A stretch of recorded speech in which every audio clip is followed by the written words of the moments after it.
with somebody, and this is Ed's Metalworks signing out. We'll see you on the next one. Thanks for watching. Hello everyone, welcome back to Ed's Metalworks.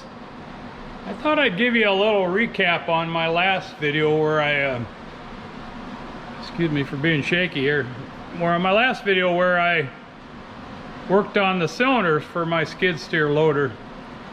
We'll go take a look at that, and I'll tell you what we ended up with here. Let's go out in the back part of the shop and show you what we got here.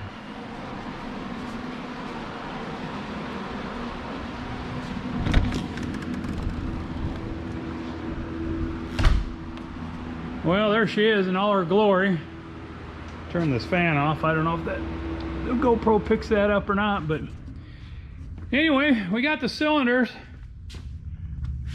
all back on there. Everything works fine.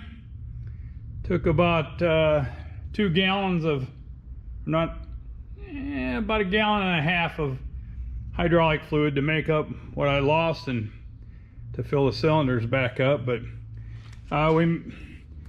we didn't have to do anything to the ends of this side cylinder. The pins were good, 1-inch pins. This side, these cylinders, each end, they got these, they're 1 1/4 by OD by 1-inch ID, hardened steel bushings in there. Well, one on this side was broken. They're in 2 halves, so there's a gap in the middle for the grease to flow into, but 1/2 of this one was broken, so I just made one out of mild steel. For my use, it'll last forever. But anyway, that's pretty much the deal with the cylinders. Everything came out okay. I was going to rebuild these dump cylinders too on the front, but so far they're not leaking, so I'm going to leave them alone until that starts happening. But anyway, I did a little more preventive maintenance on here. I don't know if you can see down in the motor here, but we changed oil, put a new oil filter on it. This is what's called a Continental R 4-cylinder engine, gasoline. Good little engine. It purrs like a kitten. I don't have any idea the hours on it. There was an hour on a meter on it when I got it, and I know I haven't put very many hours on it. I haven't put 20 hours on it since I've owned it, I don't think. But anyway, just a little preventive maintenance, oil change, antifreeze. We pulled off the seat. There's a few grease fittings down in, a couple grease fittings down in here for the levers, and underneath that guard down here is a chain coupler from the engine to the hydraulic pump. We'll oil that up good, or grease, lubricate that. It's not really oil. I put chain lube on it, is what I put on it. But anyway, that's about it. Cylinders go up and down really well. I have to put the bucket on, make sure that's okay. So, but I thought being I was at it, I'd pull off. Oh, excuse me.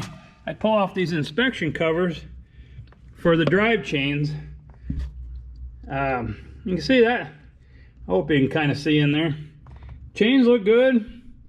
Oil don't look too bad, too sludgy down there.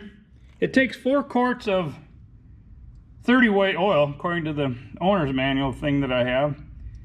So I don't know how much is in there. There is a drain back there, but it didn't look to me bad enough to drain. These inspection ports are to check chain slack. But this one that I opened up is within spec. I'm not going to open that one.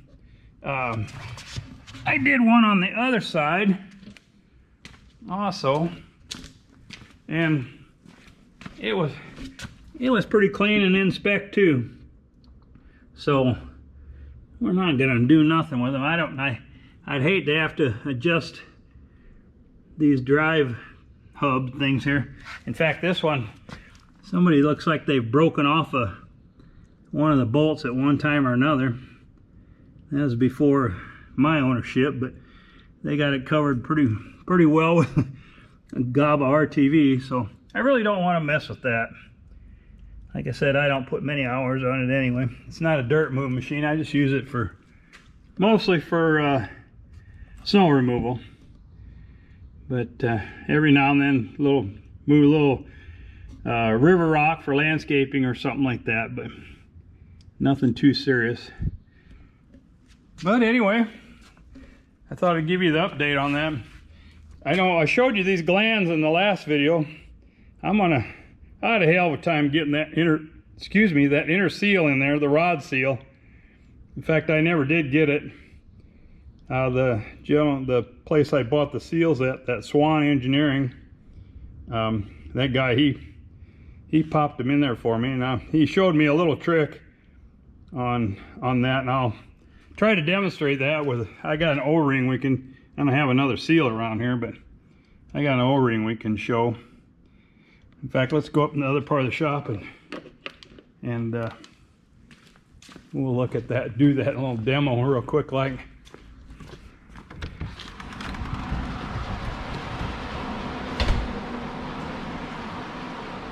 Anyway, here we are at the bench.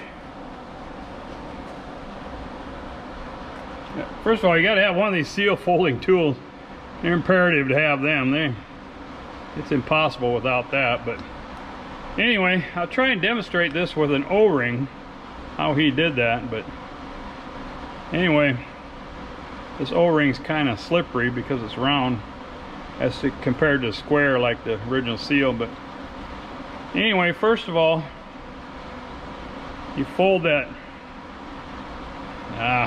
Hard for me to do. First of all, well, sorry, we'll get it here.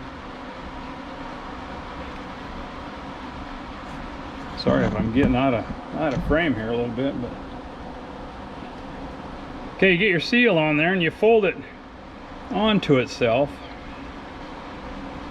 so it comes out looking kind of like a, I don't know, kidney or a W or whatever. But anyway, even with this, I couldn't get it in that gland. It wouldn't go through that hole. So what the gentleman at the seal supplier did is he had that up like that, and then he moved this leg down off of there and got it stuffed in there, and then stuffed the rest of it down in there. So actually you're kind of going in with the one half of the seal and then the other half of the seal. Then you pull out your tool. Of course, then you got to get your fingers in there and get it where it belongs in that gland. But I'm sorry, that's just an O-ring. I don't have another seal to demonstrate it, but I hope you got a little bit of the idea of what he had to do.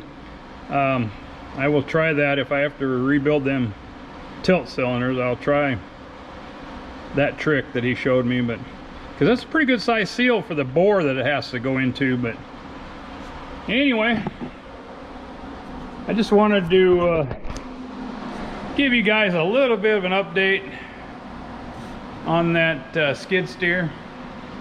We got a couple more projects coming down the pipe, but I thought I owed you a little bit on that skid steer after jumping around on that video. But anyway, thanks for watching. Give me a thumbs up if you will, subscribe, share.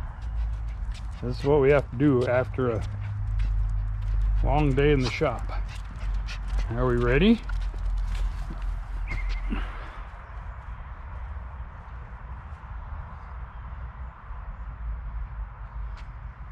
Of course, she won't bring it back now that I want her to. Anyway, Heads of Metalworks signing out.